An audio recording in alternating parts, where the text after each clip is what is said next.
Hello everyone, good afternoon. তো আজকে একটা রেসিপি নিয়ে চলে এসেছি। তো আজকে রান্না করব তোমার ডাল মাখা। তো কিভাবে করি তোমরা দেখতে থাকো। ফার্স্টে মসুর ডালটা ধুয়ে নিয়ে নিলাম, কড়াইতে নিয়ে নিলাম।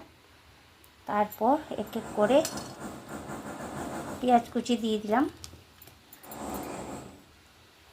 আদা কুচি দিলাম, অল্প দিয়েছি রসুন কুচি, আর অল্প দিলাম টমেটো, অল্প দিয়ে দিলাম কাঁচা লঙ্কা। আপনাদের ঝাল যেভাবে খান সেইভাবে দেবেন। একটু টমেটো দিয়ে দিলাম, তারপর দিয়ে দিলাম আলু দিয়ে দিলাম, লবণ আন্দাজ মতো,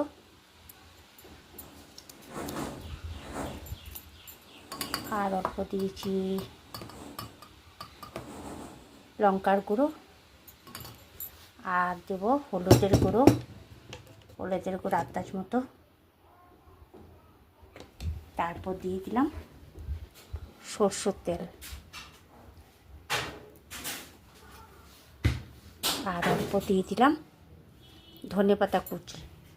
এবার ডালটাকে মেখে নিচ্ছি।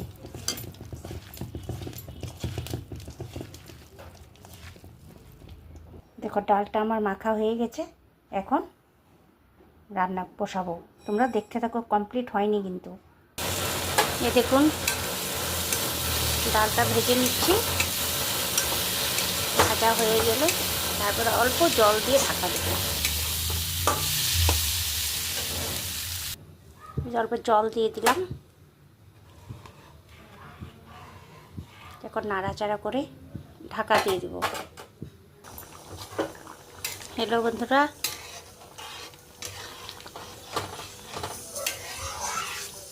দেখো এটা হয়ে আসছে। এখন তারকা লাগাবো। পেঁয়াজ, রসুন, আদা অল্প কেটে রেখেছি, ধনেপাতা কুচি আর টমেটো, এটা দিয়ে একটা তড়কা দেবো ডালটার মধ্যে। তোমরা দেখতে থাকো। কড়াইতে তেল দিয়ে দিলাম, শুকনো লঙ্কা দিয়ে দিলাম,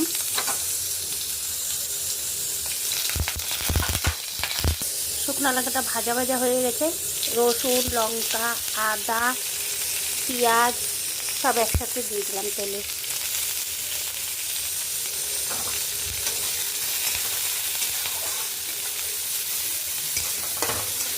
গন্ধটা খুব সুন্দর বেরিয়েছে। বন্ধুরা তোমরা এইভাবে করে খাবে, ভালো লাগে। পেঁয়াজটা ভাজা ভাজা